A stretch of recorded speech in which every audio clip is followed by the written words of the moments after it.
Processes of recombinant DNA technology. देखो recombinant DNA technology में कई सारे प्रोसेसेस हैं, उसको सीधा स्टेप से क्वेश्चन आएगा एमसीक्यू में, बताओ कि कैसे कैसे जाएगा, ABC कैसे कौन पहले आएगा, इस तरीके से दे देगा।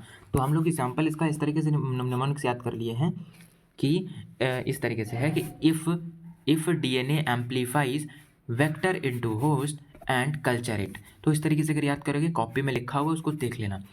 चलो अब समझाते हैं। पहले आइसोलेशन ऑफ डीएनए करवाएंगे। आइसोलेशन ऑफ डीएनए में क्या है, तो आइसोलेशन ऑफ डीएनए यानी कि जो जेनेटिक मटेरियल उसका आइसोलेशन।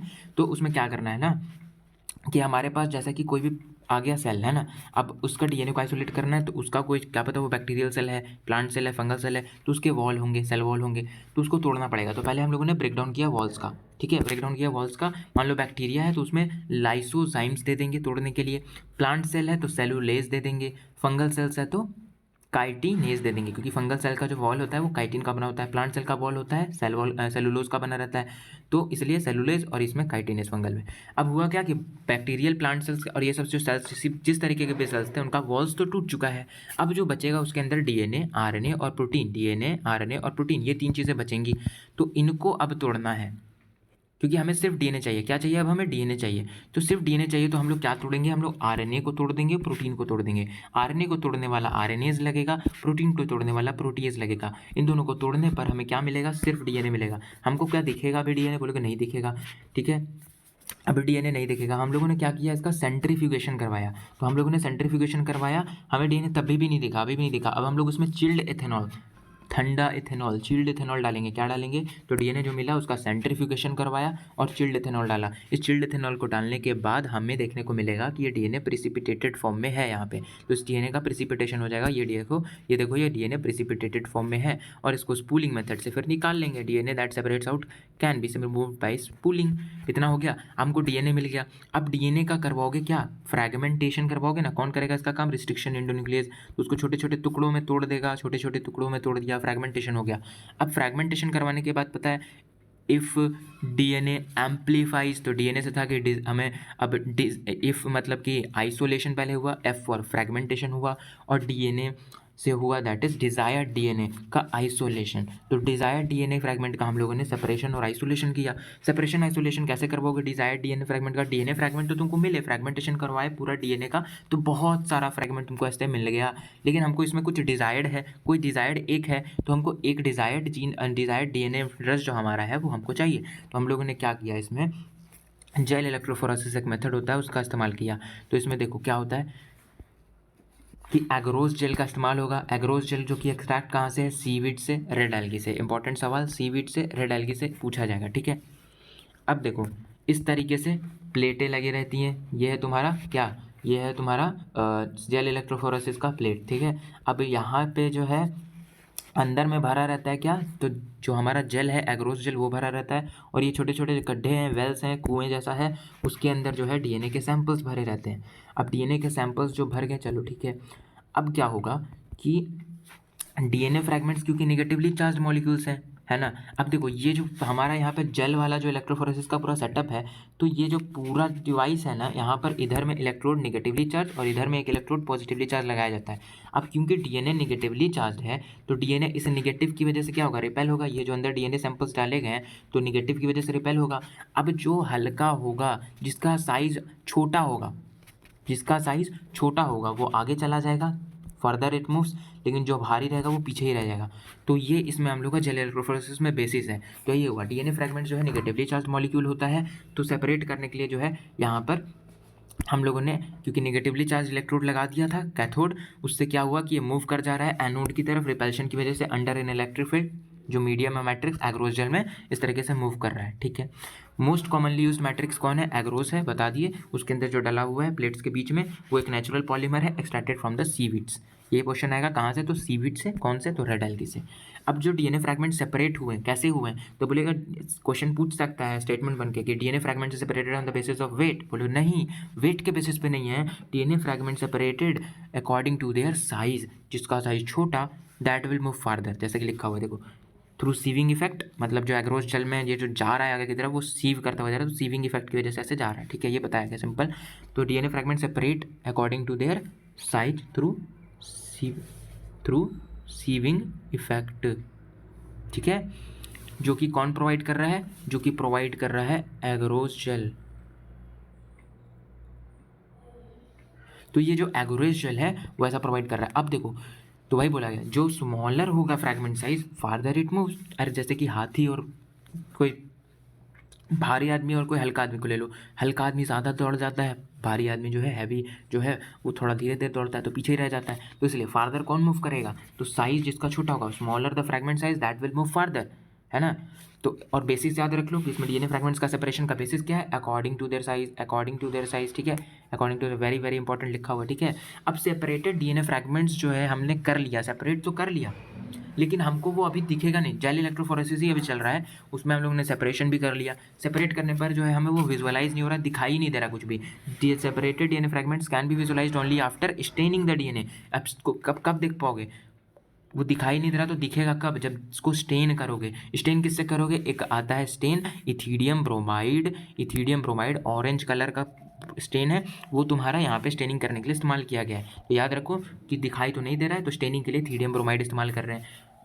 अभी इथीडियम ब्रोमाइड डाल तो दिए, क्या तब भी दिख जाएगा, देखो ऐसे नहीं दिखेगा जब तक कि यूवी रेडिएशंस ना दे दे। तो यूवी रेडिएशंस का एक्सपोजर भी देना होगा, तब जाके इथीडियम ब्रोमाइड जो स्टेन किए तो काम आएगा। इथीडियम ब्रोमाइड स्टेन किए, यूवी रेज दे दिए, तो तुमको दिखाई देगा अपना डीएनए फ्रैगमेंट, नहीं तो नहीं दिखाई देगा। जो सेपरेटेड डीएनए फ्रैगमेंट्स था वो देखने के लिए इतना करा जा रहा है, सेपरेटेड डीएनए फ्रैगमेंट्स को देखने के लिए इथीडियम ब्रोमाइड दे दिया जा रहा है, साथ साथ यूवी रेज का एक्सपोजर किया जा रहा है ताकि दिखाई दे। अब हमें दिखाई दे रहा है। अब जानते हो जैसा कि साइज़ के बेसिस पे हुआ था सेपरेशन, हाँ हुआ था ना, तो ब्राइट ऑरेंज कलर के बैंड्स तुमको देखने को मिलेंगे इस इथीडियम ब्रोमाइड स्टेन जेल में, जो हमारे अंदर डाल दिया गया, जेल इलेक्ट्रोफोरेसिस के जेल में डाल दिया गया था साथ साथ, और यूवी लाइट डाला गया, तो दिखाई दे रहा है अब हमें ब्राइट ऑरेंज कलर के बैंड्स इस तरीके से। अब उसमें होता क्या है ना कि मार्कर्स लगे रहते हैं, दिखाई देते हैं कि कौन सा 500 बेस पेयर का है, कौन 400 बेस पेयर का है, कौन 300 बेस पेयर का है। तो हम इस तरीके से, मान लो मेरा desired DNA of interest 300 base pair का था, तो हम लोग इस 300 बेस पेयर वाले को अपने कट कर लेंगे, रिमूव कर लेंगे और निकाल लेंगे। इस प्रोसेस को इल्यूशन कहते हैं, ठीक है। तो वही है, तो अब यहाँ पे ये पता चला, तो separated bands of DNA are cut out from the agarose gel. जो हमारा डिजायर्ड था उसको हम लोग ने सेपरेशन मिल ही गया तुम्हारा बेसेस के, बेस पेयर्स के अकॉर्डिंग, जिसका हैवी है कौन जो हल्का था वो आगे चला गया था। तो मार्कर्स के अकॉर्डिंग तुमने पकड़ लिया, यहाँ पे मार्कर्स जो थे उसके अकॉर्डिंग तुमने पकड़ लिया कि हाँ ये मेरा डिजायर्ड डीएनए 300 बेस पेयर वाला है, अब इसको निकाल लेते हैं, है ना। तो यहाँ पे separated bands of DNA are cut out from the agarose gel and extracted from the gel piece, इसको इल्यूशन कहते हैं, समझ के, इसको निकालना इल्यूशन कहते हैं। किससे निकालना, तो एग्रोस जेल से, और एक्सट्रैक्ट करना जेल पीस से, वही कट आउट करके एक्सट्रैक्ट कर लेना, अपना इल्यूशन कहलाया, ठीक है। तो separated bands of DNA are cut out from the agarose gel and extracted from the gel piece, this step is known as elution. यानी कि जो हमारा बैंड्स थे सेपरेट हुए, डीएनए के जो सेपरेटेड बैंड्स थे उसको कट करके एक्सट्रैक्ट कर लिया गया, ये जो पूरा पूरा जेल था भरा हुआ उसमें से, फ्रॉम द जेल पीस, इस इल्यूशन कहते हैं। समझ में आया, तो ये समझ में आया यहाँ पे जेल इलेक्ट्रोफोरेसिस। अब अभी क्या हो गया रिकॉम्बिनेंट डीएनए टेक्नोलॉजी, नहीं, तुमने अभी सेपरेशन ही किया है डिजायर्ड डीएनए फ्रैगमेंट का जेल इलेक्ट्रोफोरेसिस की मदद से। तो देखो हो गया ना, आइसोलेशन डिजायर्ड डीएनए फ्रैगमेंट का जेल इलेक्ट्रोफोरेसिस की मदद से। अब चौथा स्टेप है एम्प्लीफिकेशन डीएनए फ्रैगमेंट का पीसीआर से।